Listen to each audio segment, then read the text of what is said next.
You've probably heard it both ways.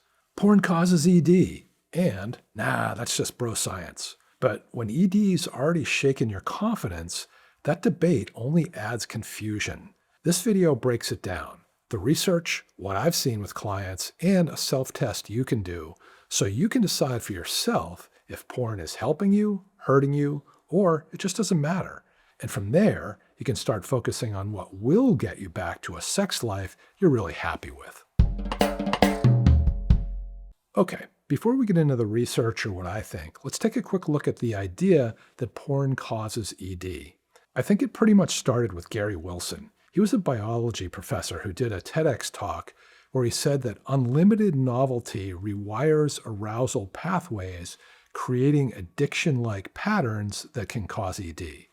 Not much of his talk was based on actual research, but it went viral on YouTube, and a lot of people really took it seriously.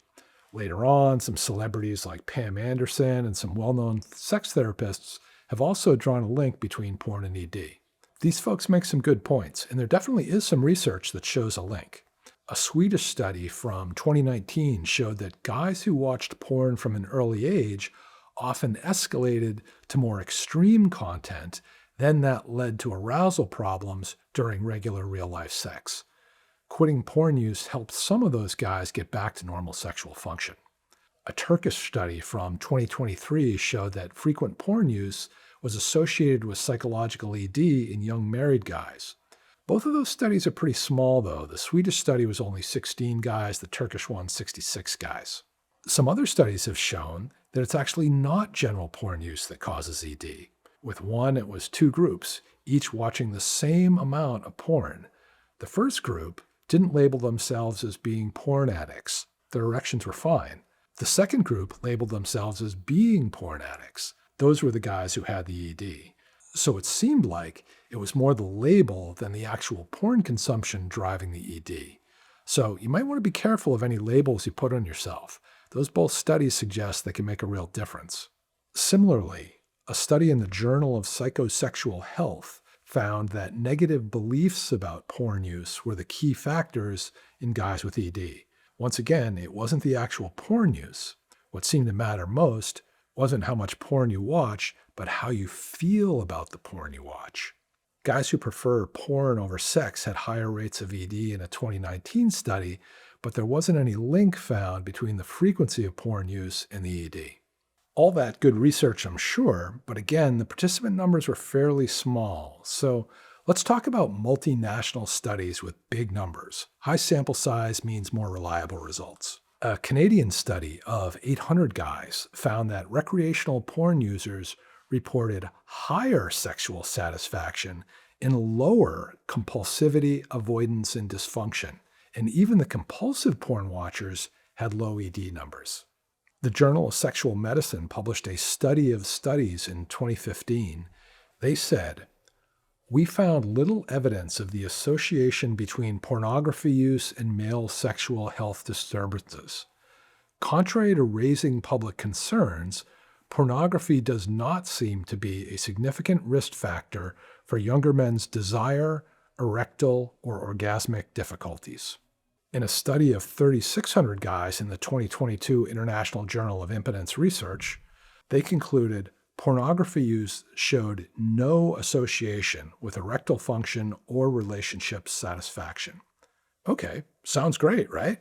For most guys, porn alone doesn't drive ED. Yay, Pornhub here Oh, wait, a 2020 Belgian study of about 3,500 younger guys showed a significant association between porn consumption and ED. 21% of the guys surveyed were having some problems in the bedroom.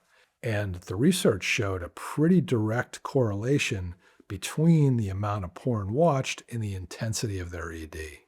Bottom line, the evidence is conflicted.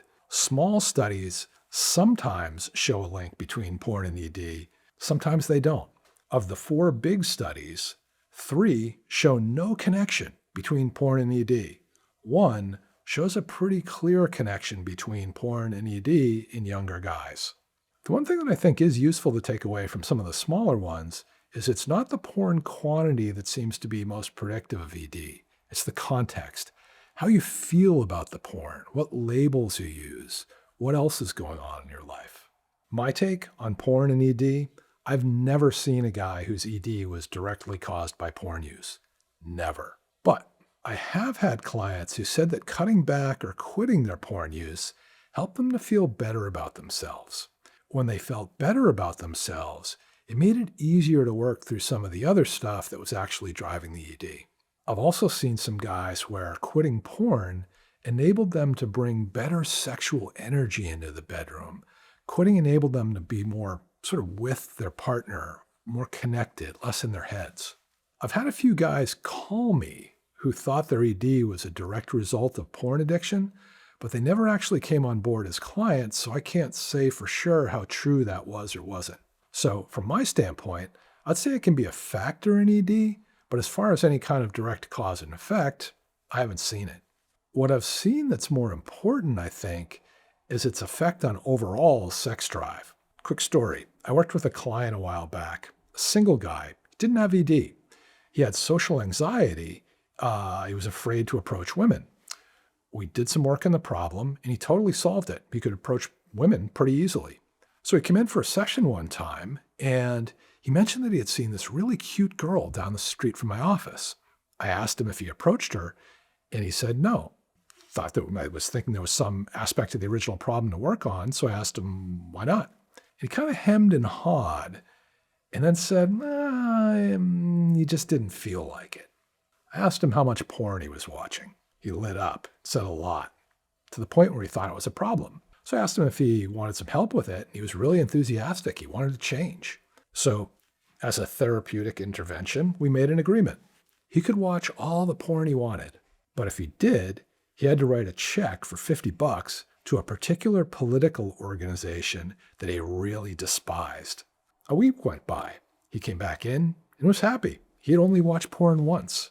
He wasn't so happy about having had to write the check, but only once was a big change for him. It was real progress. So for the following week, we changed the agreement.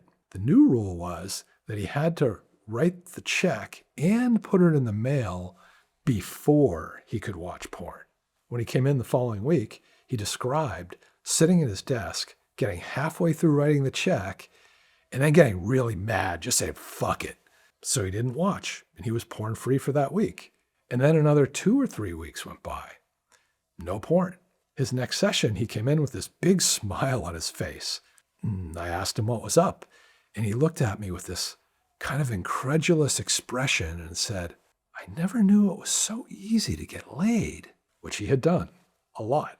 So while I'm about as far as you can get from any kind of an anti-porn crusader, I will say that life can be better when that sexual battery is really full for the real thing. And that goes for married clients I've seen as well as the single guys. So if you think porn might be an issue for you, here's something you could try. Try giving it up for 3 weeks, 21 days. Can you? Does it make any difference in your erections?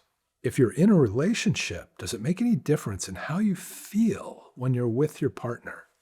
If you're single, does it make any difference in how much enthusiasm you bring to hooking up or dating? How do you feel more generally outside the bedroom? Do you notice your level of confidence changes at all? Are you any more or less social? Is there any difference in your overall energy, your vibe? That's the kind of stuff I'd want to be thinking about if I was reconsidering my relationship with porn. And if you get the sense that porn isn't the root issue, but ED is still getting in the way, that's where I might come in. I've been helping guys solve psychological ED issues for over 20 years. Hypnosis, coaching, nervous system tools. I've helped a lot of guys get great results.